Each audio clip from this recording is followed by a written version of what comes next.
Hi friends, I'm back with an update of what happened with my canvas panel experiment. So yesterday I took the canvas, remember I had wrapped it around a 24 by 30 wood panel, stapled it on, got it really tight, painted my painting with a little oil and cold wax. Now I've removed the painting from the panel, and after it was completely dry, I went over and visited with the local framer to see, okay, does this work? Will it work for everybody?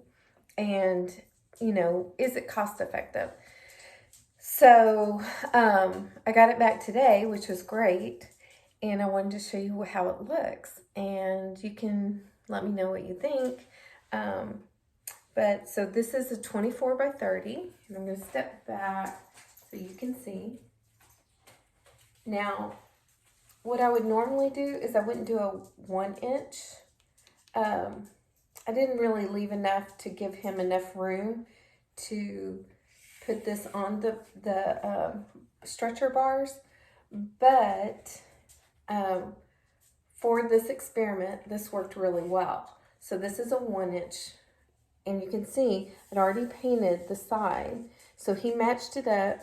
The canvas only gave, he felt like it gave him plenty of room to just stretch just the painting just over the edge.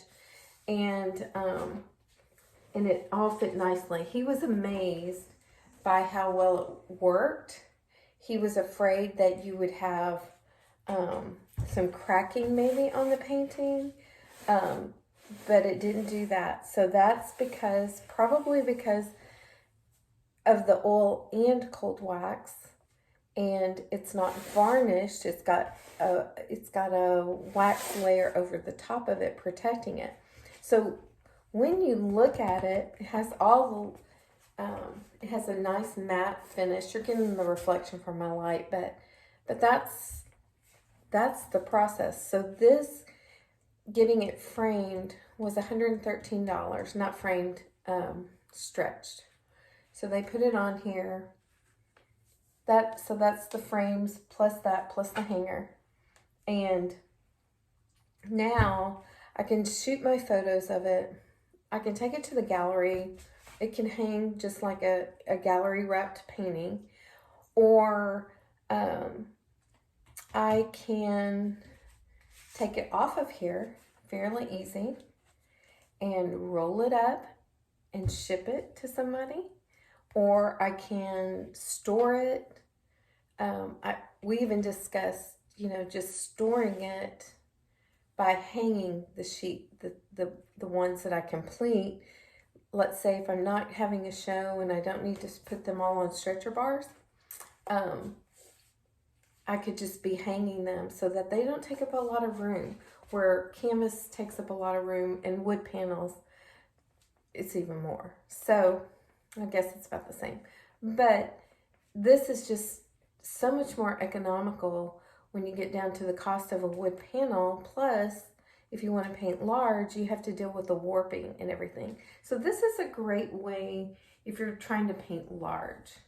Okay, so I can buy a 24 by 30 panel probably for about $60 and just paint on it. The only issue comes in is when you are dealing with, okay, now will this, waiting on it to sell, I've got to store it. So, or I can put it at the gallery, but still, it takes up some space while you're just waiting, right? And this way, I wouldn't have to do that. I can just let it dry, roll it up. If I wanted to have it in tubes, I could have a series in tubes and just put them in the closet.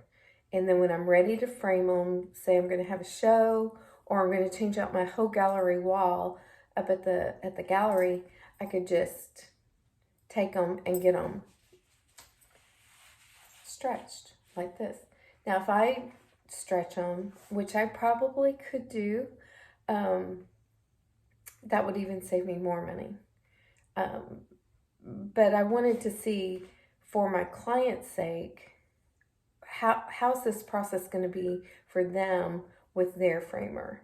So if I'm here and they're in Washington, what are they going to have to do? How hard is this on a framer? So that was the experiment to see. Now my next experiment will probably be to see, can I put it on stretcher bars myself,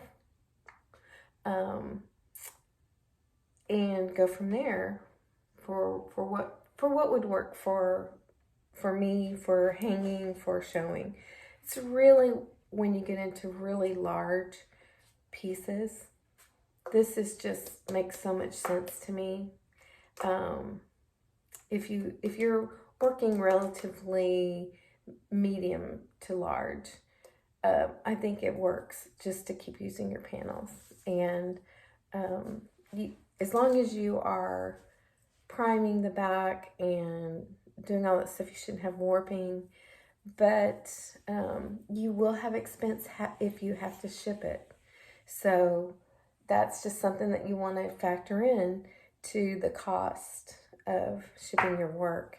So anyway, I hope this helps, that you can see it turned out lovely. I mean, it's really looks good just on the wall like this. Looks perfectly fine. And like I said, if I did it over again, I would leave more so that I had 1.5 inches to 2, probably a 2 inch, because it's just easier for them to do a 2 inch. And then I would go ahead and leave extra for that. 6 inches gives them extra. So I'll keep doing this process, but I have a tweak coming that I may make where I just stretch out the canvas on a piece of plywood, and we go from there, and we see about that. So, and then I'll probably come back and do it myself, and you can watch me figure that process out, because then that would save me the $113. Now, if I'm going to, like I said, if I'm going large, I'm totally getting them to frame it and put it up, and to not frame it, put the canvas on the stretcher bars and a 2 inch gallery wrap. That's what I would do if I were doing a show, exhibit, or painting really large. So, like, I'm talking, like 40, anything 36 and above. That's what I would do this method, because I think it will just be a win-win for you, for your client, unless you just have ample storage. And I know that storage isn't all that big of a deal, because when we paint, we can always paint over it, right? So that's not that big of a deal. But sometimes you wait a while for that painting to find its owner.